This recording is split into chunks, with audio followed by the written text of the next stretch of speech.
Vamos a orar para empezar este momento. Padre Dios Todopoderoso, en el nombre de Jesús, Señor, te damos gracias por estar aquí en tu casa. Te damos gracias, Señor, porque sentimos tu presencia, Señor. Te damos gracias por el Espíritu Santo, Señor, que se mueve con poder, Señor, con toda autoridad en este lugar, Padre, que es tuyo, donde te declaramos Rey de Reyes, Señor de señores en esta tarde. Gracias, bendito Dios, por tu presencia, Padre, por tu amor, por tu fidelidad, Señor. Gracias por traernos con cuerdas de amor, Padre. Gracias, Señor. Que sea todo en tu control, Padre. Úsame como vasija de barro que soy en tus manos, Señor. En tus manos me entrego y que tu mensaje sea entregado, Señor, como tú lo deseas, porque tú tienes el control. Tú tienes todo el poder, Señor. Gracias, mi Dios. Amén. Para empezar, quiero decirles que esta prédica se titula El Guardián. Y quería contarles algo de un joven llamado Pedro, que vive en un pueblo del interior. Ese joven había tomado para sí la responsabilidad de cuidar un antiguo reloj que había en una torre, también muy antigua. Ese joven se tomó la responsabilidad para él de cuidar ese reloj, porque para ese pequeño pueblo eso era como un tesoro. No por lo que era el reloj, sino porque les estaba marcando lo que era el valor de vivir cada minuto de la vida. Entonces Pedro, todos los días, subía a la torre, miraba, abría las ventanas, limpiaba el reloj.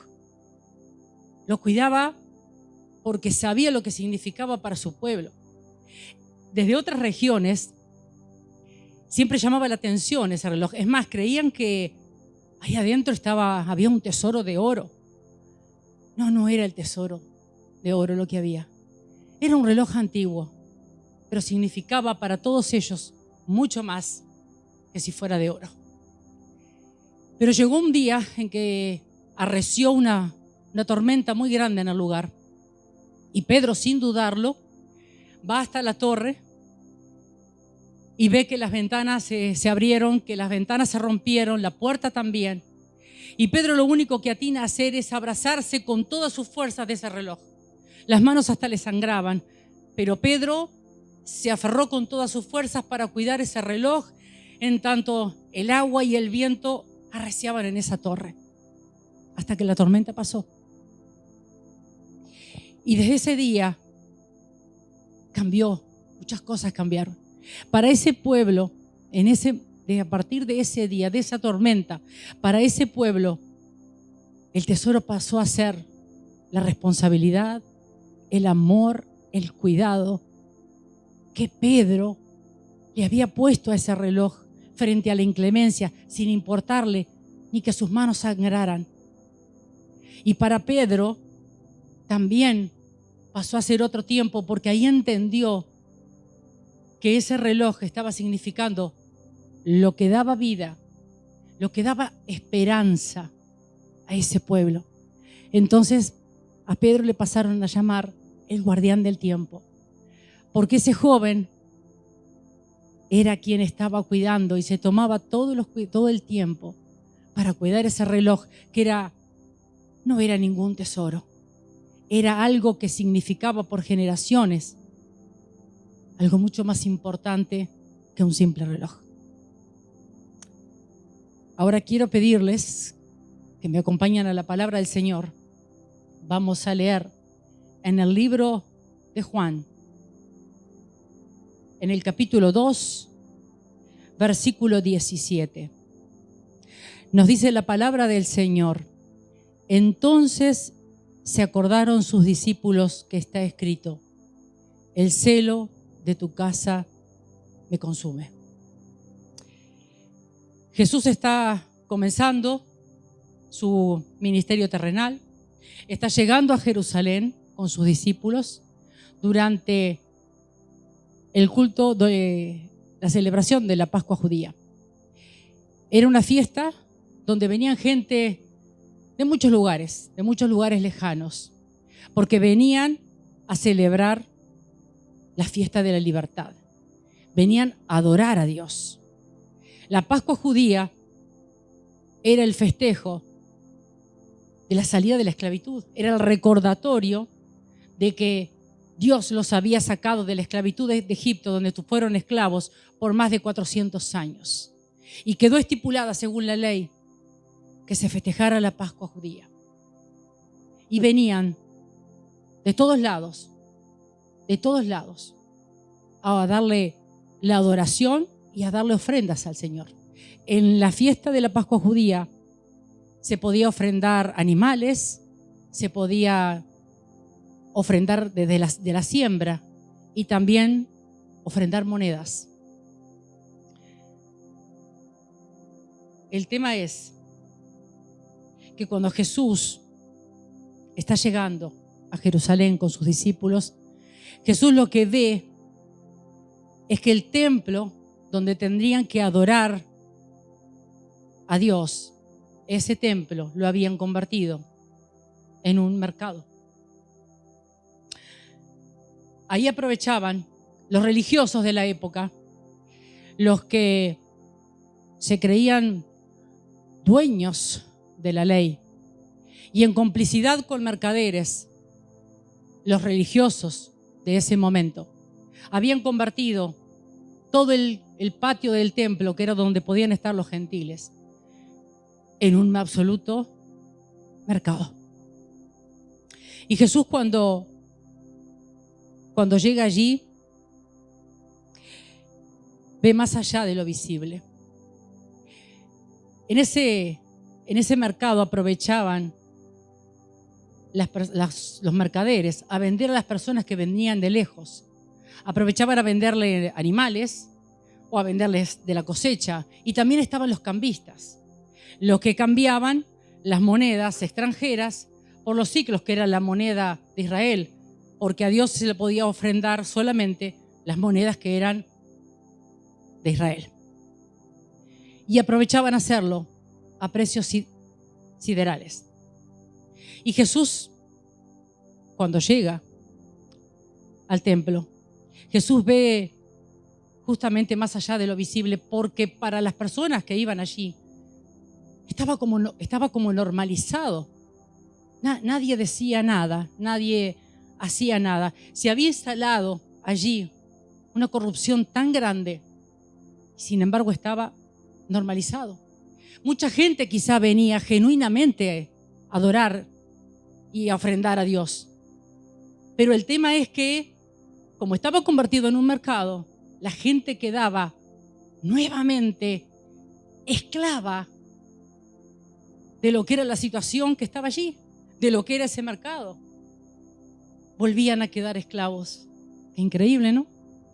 Venían a festejar la libertad, la salida de la esclavitud de Egipto, pero quedaban esclavos de lo que era el mercado allí, de lo que se había instalado como un mercado que nadie se atrevía a tocar y que contaba con la aprobación y la complicidad de los religiosos de la época.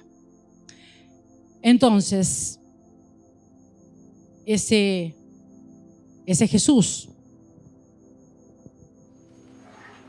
como mi voz se escucha bien, ese Jesús que nosotros lo tenemos como un maestro tranquilo, reposado, calmado en general, ¿no? Lo tenemos que es como esa persona mansa que habla.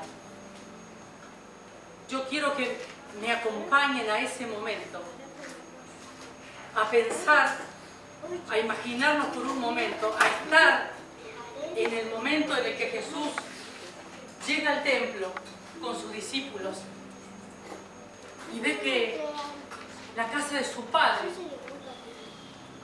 se había vuelto un mercado. Cristo ve que la casa de su padre, ese lugar que tenía que ser el centro de oración y adoración, estaba lleno de animales, mercaderes, cambistas. La adoración no tenía lugar, la adoración a Dios se había perdido. Y ese Jesús, 100% hombre, 100% Dios.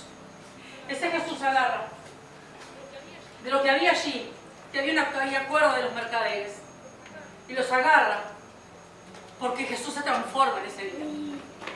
Para él ese día fue uno de los días más importantes de su vida, por el dolor también. Y Jesús inmediatamente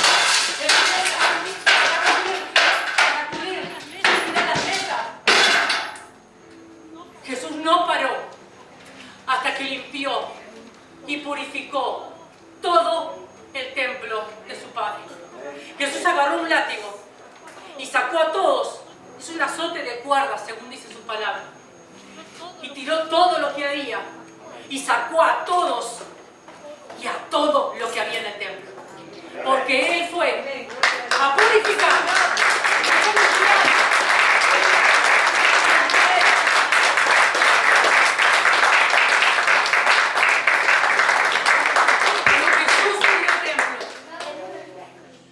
Jesús fue al templo. Jesús fue a purificar y a limpiar. Ah, bendito Dios, bendito Dios. Y ahí es cuando Él pronuncia esas palabras que les leí en ese versículo. Él pronuncia: el celo de tu casa me consume. Y sus discípulos, que estaban tan asombrados como toda la gente del lugar, sus discípulos ahí recuerdan lo que estaba escrito en el Salmo 69, versículo 9. Ahí está escrito textualmente: el celo de tu casa me consume. Porque no entendían cómo se había transformado el maestro al ver todo eso. Porque también lo tenían normalizado, como el resto de las personas. Entonces, lo que pasa allí, yo les pido ir un poquito más atrás, porque lo que pasa allí también es profético. La Biblia nos dice, en el capítulo 2 de Juan, en el versículo 13, nos dice que Jesús sube al templo. Jesús sube a Jerusalén. Jesús va a subir al monte. Jesús va a subir al Calvario a dejar la vida por nosotros. 3 años después, Jesús tomó un azote de cuerdas con el que limpió todo el templo, con el que lo purificó. Y el que fue y el que azotó va a ser terriblemente azotado 3 años después en esa cruz del Calvario. Es profético, es profético. Todo en la palabra del Señor siempre nos lleva a pensar que hay un significado más allá de lo que podemos pensar. Cuando Jesús subió al templo, lo confrontó como divinidad, lo confrontó con autoridad. Nadie se había atrevido a hacer lo que hizo Él. Nadie se había atrevido a hacer lo que hizo Él. Pero nadie tampoco se le puso delante. Él sacó a todos y después, obviamente, que vinieron a confrontarlo. Porque además era la fiesta de la Pascua, ¿verdad? Que era una celebración física de la libertad a través de las ofrendas. Jesús también demostró ese día, nos está demostrando, nos está enseñando a través de la palabra, que Él ese día también, Él vino a cumplir la ley, como dice la palabra. Jesús vino a cumplir la ley, pero Jesús vino a crear una nueva Pascua. Y la Pascua la va a hacer en su propio cuerpo. Él va a hacer la libertad. Él va a hacer la Pascua que sigue. Jerusalén era en ese entonces el corazón espiritual del mundo antiguo. Pero cuando Jesús fue al templo y purificó, ese día el templo tembló, porque la santidad fue la que habló. Y tembló el templo, porque la santidad fue la que habló. Y habló con hechos, y habló con palabras.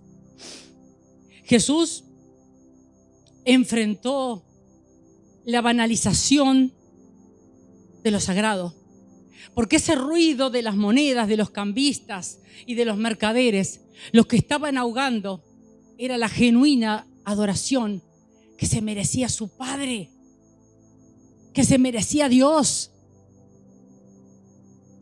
Tenían que adorarlo, tenían que ofrendarle porque los había sacado de la esclavitud, y sin embargo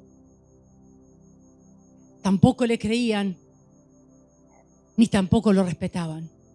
Jesús fue ese día. Lo que vio es el desprecio, cómo pisoteaban el suelo, cómo pisoteaban el templo, cómo despreciaban el templo. Lo mismo que sucede en el Salmo 69, que es profético, que es mesiánico. El Salmo de David, que David lo escribe desde la congoja, desde la persecución, desde el dolor más grande, siempre pensando en la liberación de Dios. Ese salmo es profético, el Salmo 69. Y la profecía, como toda la palabra de Dios, se cumple.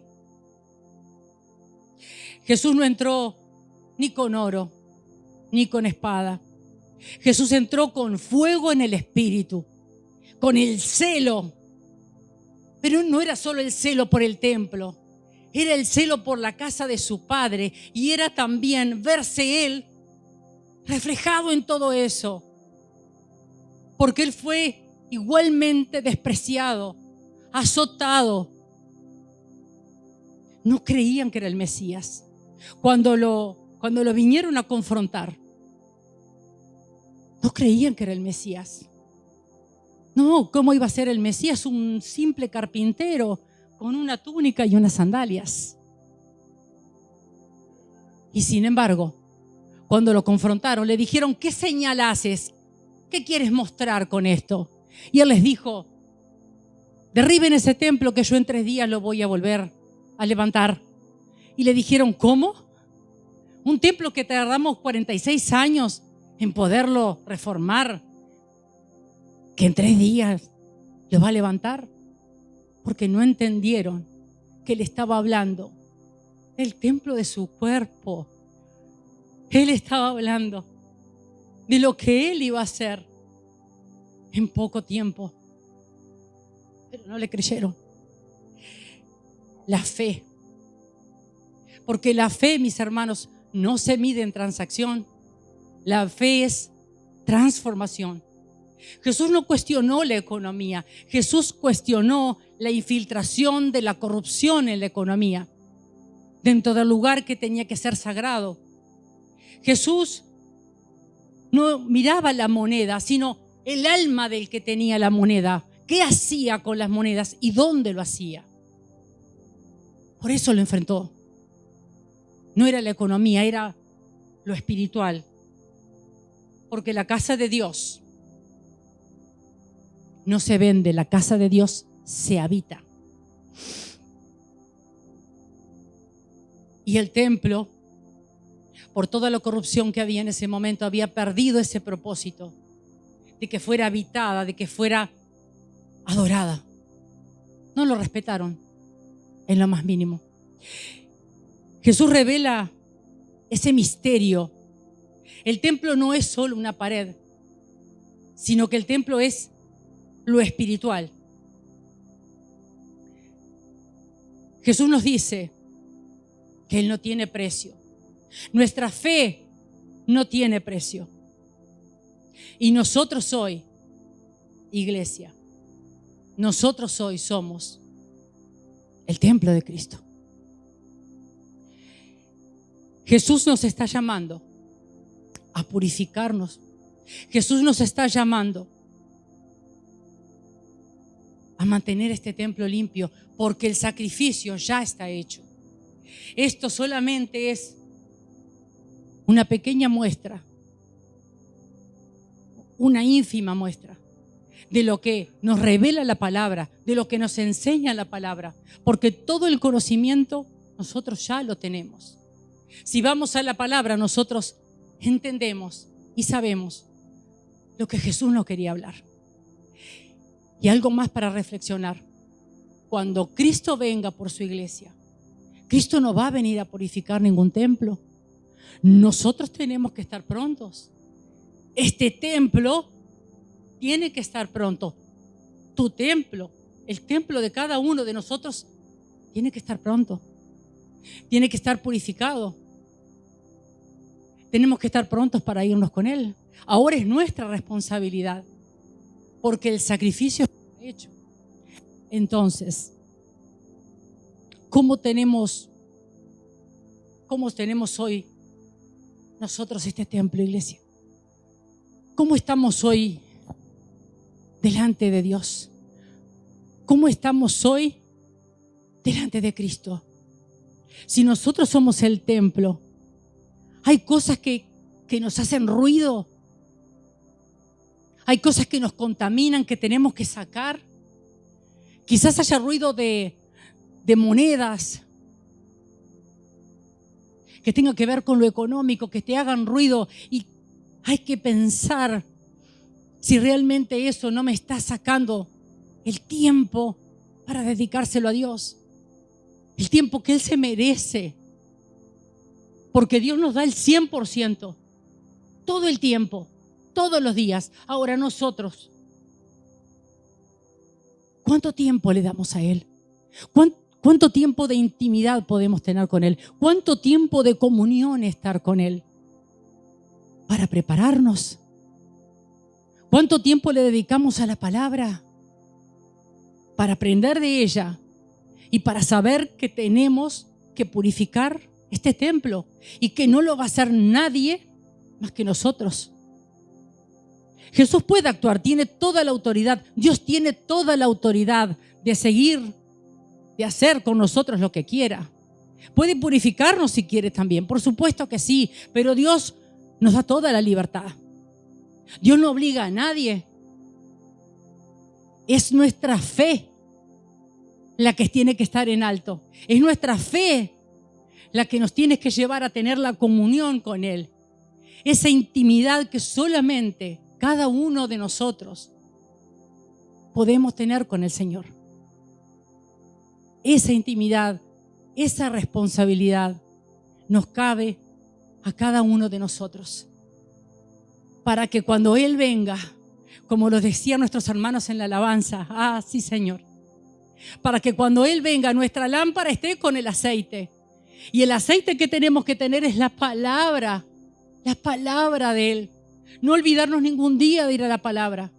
Nuestra lámpara tiene que estar con aceite. Y más, tenemos que ser luz. Donde quiera que estemos y donde quiera que nos toque estar, donde tenemos que servir, o vayamos al supermercado o vayamos a un hospital. La lámpara con aceite y ser luz.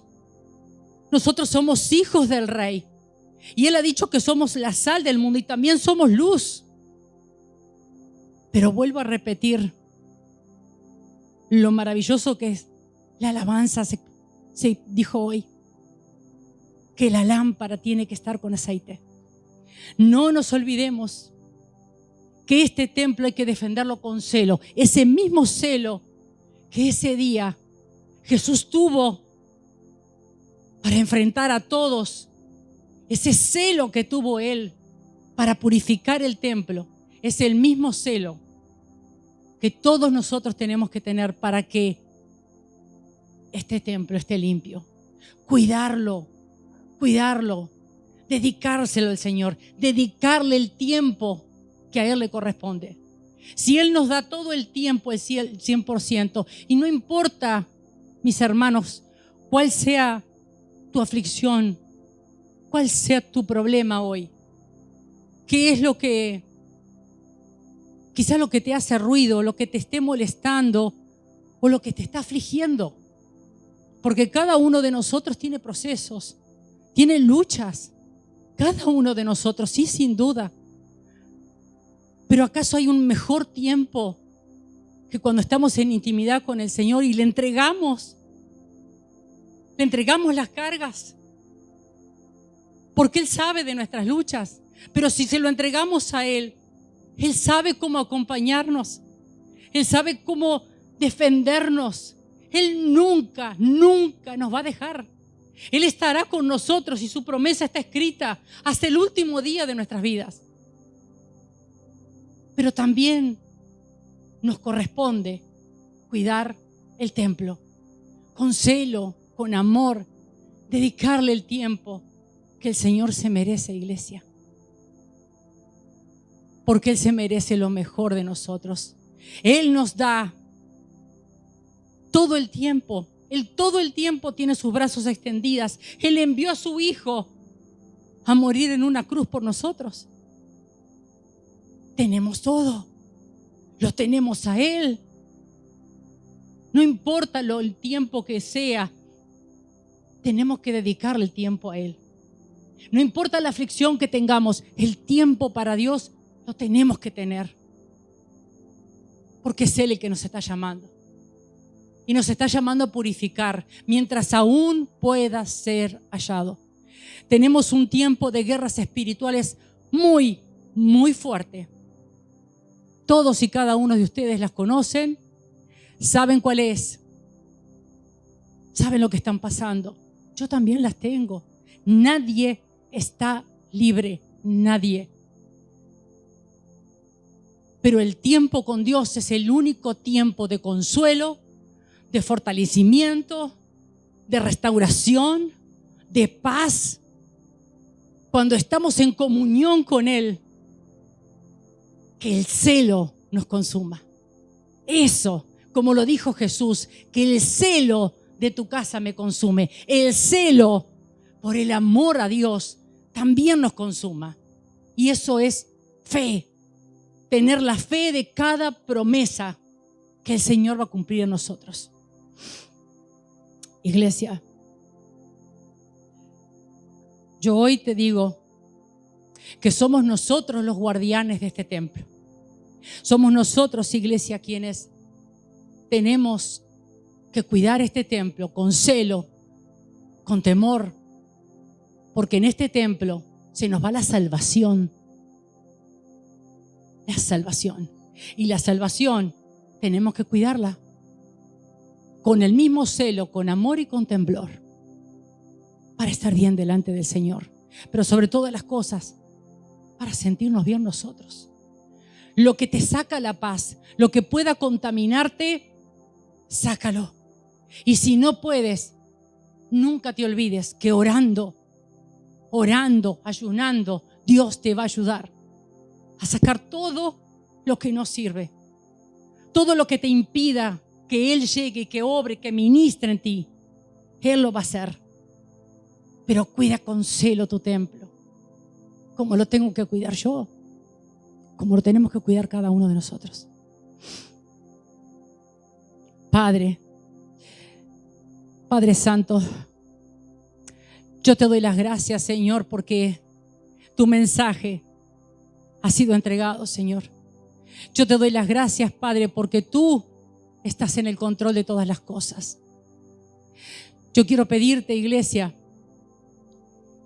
que me acompañes a poder adorarle al Señor. Por favor.